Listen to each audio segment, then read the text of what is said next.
الحمدللہ رب العالمین والعاقبۃ للمتقین الصلاۃ والسلام علی سید الانبیاء والمرسلین اما بعد فاعوذ باللہ من الشیطان الرجیم بسم اللہ الرحمن الرحیم۔ سامعین گرامی، میں قاری رمضان علی نقشبندی نیوز اپ ڈیٹ کے ساتھ حاضر ہوں۔ جناب علی، میں آپ کے سامنے محبت رسول کے حوالے سے چند مروزات رکھوں گا۔ اللہ تبارک و تعالی ہم سب کو اپنے نبی سے سچی محبت رکھ کے زندگی بسر کرنے کی توفیق عطا فرمائے۔ میرے بھائیو، کائنات کے اندر سب سے بڑی کامیابی، سب سے بڑی انسان کے لیے عزت، سب سے بڑا انسان کے لیے اعزاز یہ ہے کہ بندہ رسول عربی حضرت محمد مصطفیٰ صلی اللہ تعالی علیہ وآلہ وسلم کا سچا اور پکا غلام بن جائے۔ آپ کی غلامی میں جو بھی آیا وہ کائنات کا امام بن گیا۔ اگر آپ غور کریں تو عرب کے وہ لوگ جو بالکل کچھ نہیں جانتے تھے، جاہل سمجھے جاتے تھے، ان پڑھ سمجھے جاتے تھے، بلکہ یوں سمجھ لو کہ وہ بدو کہلاتے تھے، اور ان کی زندگی کا منظر یہ تھا کہ شراب، جوا اور جتنی بری علامتیں تھیں وہ ساری ان لوگوں کے اندر موجود تھیں۔ جو وہ لوگ اسلام قبول کرتے گئے، دنیا کے وہ امام بنتے گئے۔ یہ اللہ کا خاص کرم تھا، کیونکہ قرآن کریم میں اللہ تبارک و تعالی نے خود اعلان فرمایا، میرے محبوب پیغمبر صلی اللہ تعالی علیہ وآلہ وسلم جی، قل ان کنتم تحبون اللہ فاتبعونی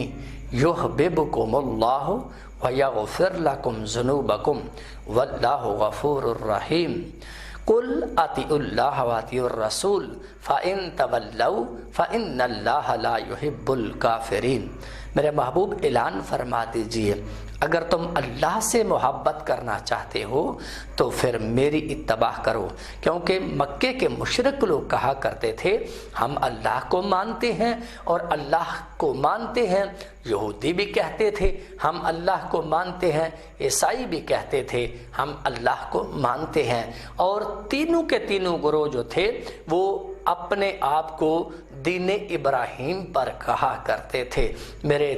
تمہارے کریم آقا علیہ الصلوۃ والسلام نے فرمایا کہ ابراہیم تو وہ تھے جو موحد تھے، ابراہیم تو وہ تھے جو ایک اللہ کو ماننے والے تھے، اور آپ لوگوں نے کئی الہ بنا رکھے ہیں۔ تو رب تعالیٰ نے فرمایا محبوب ان کو کہہ دو اگر تم اللہ سے محبت رکھنا چاہتے ہو تو پھر اللہ کے محبت کی شرط یہ ہے کہ تم میری اتباع کر لو، میرے نقش قدم پر چل جاؤ، میری بات کو مان لو، میرے حکموں پر آ جاؤ، میری لائی ہوئی شریعت پر چلنے والے بن جاؤ، تو پھر اللہ تبارک و تعالی تمہارے ساتھ محبت رکھے گا، بلکہ تمہارے گناہ مٹا دے گا اور تمہیں بخش بھی لے گا۔ ہاں، اطاعت کرو اللہ اور اس کے رسول کی۔ اگر تم نے اس بات سے منہ موڑ لیا تو یاد رکھو اللہ ایسے لوگوں کو کبھی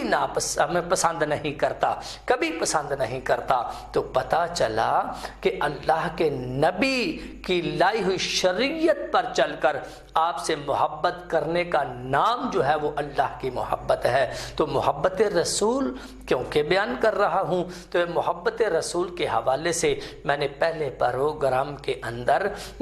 جانوروں کی محبت جو تھی وہ بیان کی تھی کہ آقا سے ساری کائنات محبت کرتی ہے، عثمان والے بھی محبت کرتے ہیں، زمین والے بھی محبت کرتے ہیں، بلکہ مخلوقات، تمام مخلوقات جو ہیں وہ آپ صلی اللہ علیہ وسلم سے محبت کرنے والی ہے۔ آپ صلی اللہ علیہ وسلم کی محبت کا عالم یہ ہے کہ ہر چیز آقا کو پہچانتی ہے، جانور بھی آقا کو پہچانتے ہیں اور چرند پرند بھی آقا کو پہچانتے ہیں، اور میرے آقا علیہ السلام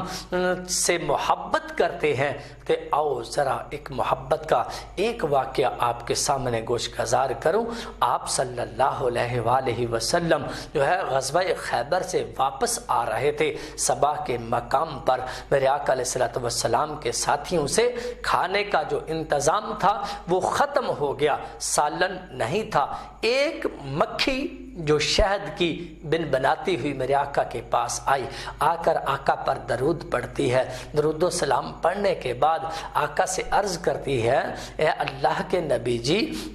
آپ کے ساتھیوں کے پاس کھانے کے لیے سالن نہیں ہے، تو میں اس پہاڑ کے پیچھے اپنا چھتا لگایا ہوا ہے، وہاں سے میرے ایک آدمی کو میرے ساتھ بھیجے، میرے پیچھے پیچھے بھیجے، وہ آ کر وہاں سے شہد لے آئے اور آ کر شہد کھا لے۔ پتہ چلا کہ دیکھو یہ مکھیاں بھی جو ہیں شہد کی، یہ میرے آقا علیہ السلام سے کتنی محبت کرتی ہیں۔ اور پھر جب وہ بندہ ساتھ گیا، ساتھی ساتھ گیا، جا کر شہد لے کر واپس پلٹا، مکھی بھی ساتھ ساتھ آئی۔ میرے آقا علیہ السلام نے پوچھا، اے مکھی بتا تو شہد کیسے بناتی ہے؟ عرض کی آقا جی، میں ہر پھول کا رسیلا رس چوس کر لاتی ہوں اور اپنے چھتے کے اندر ڈالتی ہوں، پھر ہم سب مکھیاں مل کر آپ پر درود پڑھتی ہیں، اور اس درود کی برکت سے اللہ تبارک و تعالی اس رس کے اندر جو ہے وہ مٹھاس پیدا کر دیتے ہیں۔ یہ محبت کا ایک عالم ہے۔ میرے آقا علیہ السلام سے محبت کرنے والے کائنات کے اندر لاتعداد لوگ ہیں۔ آئے ذرا دیکھے تو صحیح، یہ مزنیہ قبیلہ ہے، اس کا ایک شخص ہے جس کا نام عبداللہ عزا جو ہے بچپن میں یتیم ہو جاتا ہے، اس کا باپ دنیا سے چلا جاتا ہے اور اس کا چاچا اس کی کفالت کرتا ہے، اور اس کے پاس مال مویشی بہت سارے ہو جاتے ہیں۔ ایک دن میرے آقا علیہ السلام کا دین اس تک پہنچا اور اس نے اپنے دل کے اندر یہ بات ٹھان لی کہ میں یہ مشرکانہ دین کو چھوڑ دوں گا اور محمد صلی اللہ علیہ وسلم کے دین کو اپنا لوں گا، اور دل کے اندر میرے آقا کی محبت اجاگر ہوتی چلی گئی۔ ایک دن وقت آیا، اپنے چچا سے کہنے لگا، اے چچا میں دیکھ رہا ہوں، کافی عرصہ سے میں انتظار کر رہا ہوں کہ آپ محمد صلی اللہ علیہ وسلم پر ایمان لے آئیں گے اور اسلام قبول کر لیں گے، اور میں بھی اسلام کا اعلان کر دوں گا، لیکن آپ کے اندر میں نے تو کوئی ایسی چیز دیکھی نہیں، آپ دین کے ساتھ محبت نہیں دیکھی، محمد صلی اللہ علیہ وسلم کے ساتھ رغبت نہیں دیکھی، لہٰذا میں تو اپنی عمر ضائع نہیں کر سکتا، میں آج برملا اعلان کرتا ہوں کہ میں محمد صلی اللہ علیہ وسلم پر ایمان لاتا ہوں جو آخری نبی ہے۔ جب یہ بات کہی تو چچا جو بڑا انتہائی بدبخت اور برے طریقے سے آپ سے پیش آیا، کہنے لگا، بھتیجے جتنا مال میں نے آپ کو دیا ہے یہ سارا واپس چھین لوں گا، یہاں تک آپ کے بدن کے کپڑے بھی اتار لوں گا۔ اور یہ آپ نے جب یہ بات سنی، کہا اللہ کے دین پر میں سب کچھ قربان کرنے کے لیے تیار ہوں، یہ کپڑے تو کیا، مال تو کیا، یہ کپڑے بھی سب کچھ میں اللہ کے نبی پر جان بھی قربان کرنے کے لیے تیار ہوں، لہٰذا مرنا تو آخر ایک دن ہے، یہ مر کر بھی تو یہ مال دنیا میں چھوڑ جانا ہے، میں آج ہی دین حق کے لیے سب کچھ چھوڑتا ہوں۔ کپڑے بھی اتارے، اپنے چچا کے سامنے پھینکے اور خود گھر کی طرف آ گیا۔ گھر آ کر اپنی والدہ سے کہا کہ امی جان، ماں دیکھتی ہے۔ ماں نے جب دیکھا حالت پوچھی، کیفیت پوچھی کہ کیا معاملہ کیا ہے، تو بات ساری بتا دی کہ میں اللہ کے نبی حضرت محمد صلی اللہ علیہ وسلم سے محبت کرتا ہوں اور میں اس پر اپنی جان قربان کرنے کے لیے تیار ہوں، اور اس وجہ سے چچا نے میرے سے سارا مال چھین لیا ہے، میرے بدن کے کپڑے تک لے لیے ہیں، لہٰذا اماں جی مجھے ایک چادر دے دو، ایک کپڑا دے دو۔ امی اندر جاتی ہے، ایک موٹی چادر لے کر آتی ہے اور آ کر چادر اپنے بیٹے کو دیتی ہے۔ بیٹے کو جب چادر دی، بیٹے نے اس چادر کے دو ٹکڑے کیے، ایک کا تہمت بنایا اور دوسری چادر اوپر لے کر وہاں سے چل پڑے اور سیدھے مسجد نبوی کے اندر سحری کے وقت پہنچتے ہیں۔ گنگریالے بال ہیں، بالوں کے اندر گرد و غبار پڑی ہوئی ہے اور سردی کا موسم ہے، اندر سحری کے وقت جا کر مسجد میں بیٹھتے ہیں۔ میرے آقا علیہ السلام اپنے حجرے سے باہر نکلے، دیکھا تو پوچھا تم کون ہو؟ کہنے لگا عبداللہ عزیٰ ہوں۔ آپ نے فرمایا تم عبداللہ عزیٰ نہیں ہو بلکہ عبداللہ ہو، اور لقب آپ نے ارشاد فرمایا آپ ذوالبہجہ دین ہو۔ جب یہ بات کہی گئی تو وہ نعرہ مارتا ہے اور اسلام قبول کرتا ہے، مسلمان ہو کر مسجد کے اندر ٹھہرنا شروع کرتا ہے، وہاں دین کی تبلیغ سیکھتا ہے، قرآن کی تلاوت کرتا ہے، اور قرآن مسجد کے اندر اونچی اونچی آواز سے پڑھتا ہے۔ عمر فاروق آتے ہیں، عرض کرتے ہیں آقا جی دیکھا یہ بدو